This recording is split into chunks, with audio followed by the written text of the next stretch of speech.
Vamos a ahondar sobre este tema. Agradezco a Emilio Álvarez y Casa, senador independiente, que como siempre nos regales unos minutos. Emilio, ¿cómo estás? Un gusto saludarte. Paco, muy buenas noches, un gusto saludarte y por tu conducto al auditorio. A ver, no te escucho, no sé si tengas muteado tu micrófono.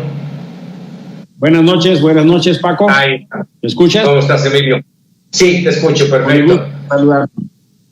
Muchísimas gracias. A ver, ¿qué hacer con la omisión e incluso ya de alguna manera señalada de la Organización de Naciones Unidas en torno a la Comisión Nacional de los Derechos Humanos en México? 2 años y no vemos claro.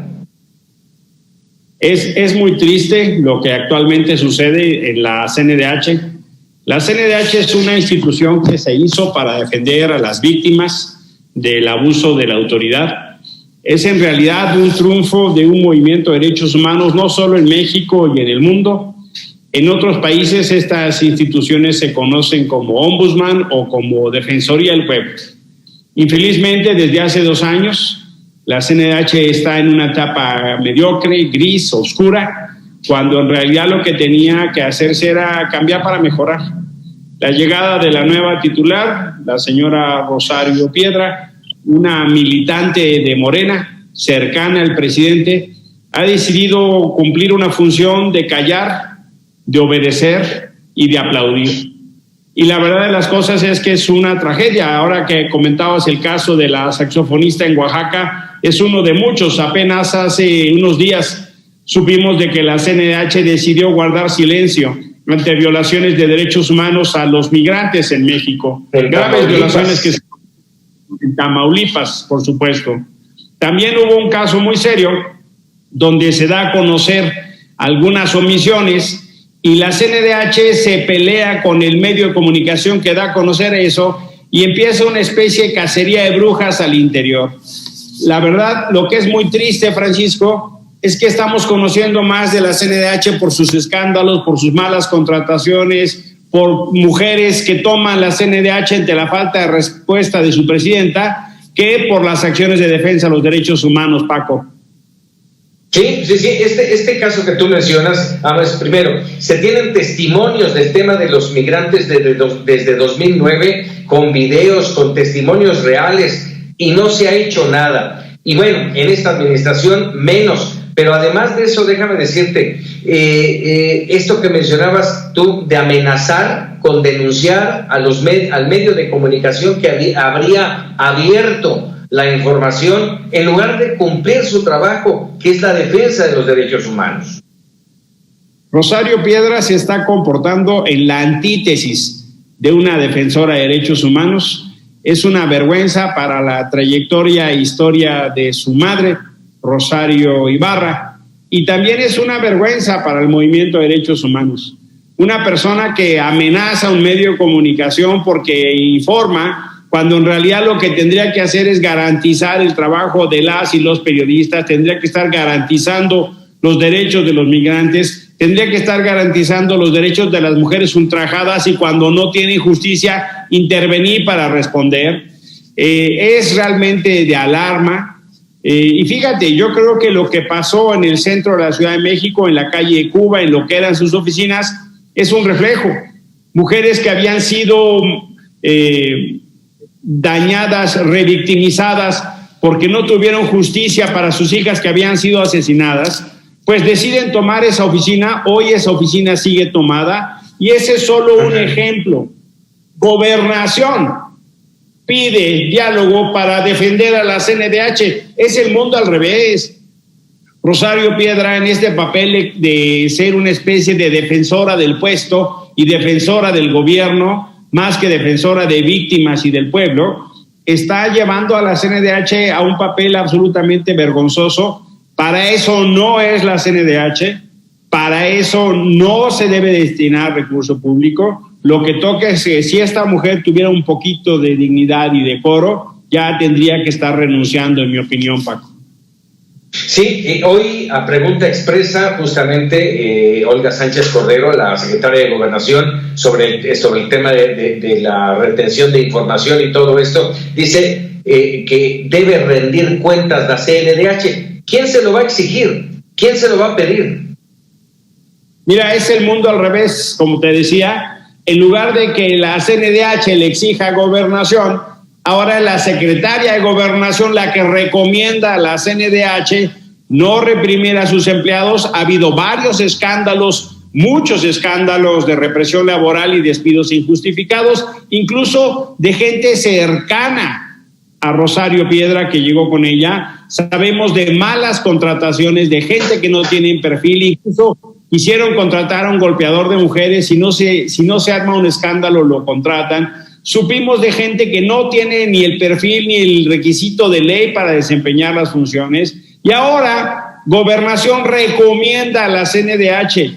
¿Qué es lo que se puede hacer? Hay dos opciones. Yo creo que el Senado de la República tendría que estar jugando un papel mucho más activo. La mayoría de Morena, si quiere ser congruente con su propia historia en materia de derechos humanos, tendría que estar acompañando para llamarla a cuentas y exigirle mucho más.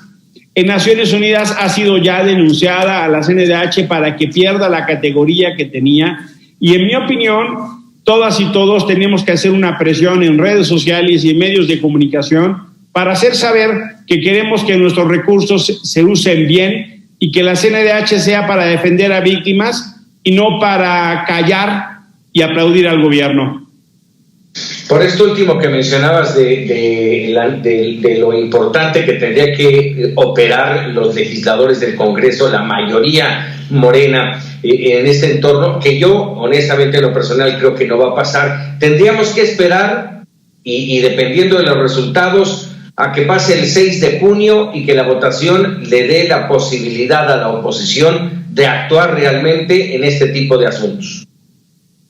Mira, yo creo que por supuesto yo esperaría que en las elecciones de junio podamos tener un cambio de dirección en el sentido de que el presidente no tenga una mayoría cómoda que le permita hacer todo lo que quiere. Hemos visto que se han cometido excesos y hemos visto que cosas que ellos combatían antes hoy las están haciendo. El cambio esperado no está llegando, el cambio prometido menos, y estamos viviendo una etapa donde la falta de contrapesos está llevando a una serie de excesos que México se conduce lentamente hacia un sistema más cerca del autoritarismo que de la democracia. Y por eso pienso que la elección de junio es tan importante. El Senado no va a cambiar, Paco. El Senado se mantiene. Estaremos como compañeros de viaje los 6 años de López Obrador. Y vamos a seguir, por supuesto, insistiendo. Yo soy secretario de la Comisión de Derechos Humanos. Tuvimos una audiencia con la señora Piedra. La mayoría morena decidió que no estuvieran los medios. La mayoría de Morena decidió no abrirlo en un parlamento abierto, y me parece que eso es una vergüenza. Yo creo que hay que recuperar la propia historia de muchas personas que en ese partido han luchado por los derechos humanos y que no olviden la palabra congruencia. Ahora que están en el poder, tendrían que dar ejemplo de los errores que se cometieron en el pasado para que hoy no se repitan. Y podemos entonces creer con más claridad que lo que se ha prometido se va a realizar. Pero si cometen los mismos errores y solapan y protegen, por ejemplo, a Rosario Piedra, que es militante de Morena, en una elección inconstitucional y fraudulenta que incluso yo tengo demandada en el Poder Judicial y la Suprema Corte va a decidir, me parece entonces que tendríamos que revisar a fondo lo que está pasando, Paco. Así como lo pintas, Emilio, ya por último te pregunto, entonces el futuro de los derechos humanos en el país es un futuro funesto, negro. Fíjate que infelizmente yo tenía mucha mayor expectativa de este gobierno en esa materia, y lo que estamos viendo es una regresión muy alarmante. Desaparecieron el fideicomiso para proteger a las víctimas. La mayoría morena decidió desaparecer el fideicomiso para proteger a periodistas y defensores de derechos humanos, 2 logros muy importantes de la sociedad civil. Los feminicidios están aumentando como nunca, estamos escuchando casos dramáticos, acabamos de escuchar el caso de la joven Mariana en Chiapas, donde gobierna Morena, y estamos escuchando otras situaciones dramáticas como sucede en materia de medio ambiente o pueblos indígenas. Para eso es que la CNDH tendría que defender. Yo veo honestamente que la crisis de derechos humanos, lejos de disminuirse como se esperaba con este gobierno, está aumentando, Paco. Emilio Álvarez y Casa, como siempre, agradecido de tu apunte, de tu opinión en temas tan importantes como estos. Mi privilegio, muy buenas noches. Muy buenas noches, Emilio Álvarez y Casa, senador independiente. Y este tema, a ver, ya vimos estos dos casos que le presentamos, platicamos de otros más, el tema de los migrantes. Ahora le voy a presentar el caso de Alfredo Jiménez, un periodista desaparecido hace casi 16 años, tiempo en el que sus familiares han luchado y exigido y pedido y suplicado justicia sin encontrarla hasta el momento. Fue en el 2005 que conmocionó a Sonora y al país la desaparición de Alfredo Jiménez Mota, periodista empalmense que fue callado como muchos más, que cometieron el delito de informar sin filtros. El de Alfredo es un caso total de impunidad, donde amigos de medios de comunicación y familiares han hecho marchas, manifestaciones y han echado mano de asociaciones buscando que la autoridad resuelva el caso, sin respuesta a la fecha. Este 2 de abril será el 16 aniversario de su desaparición.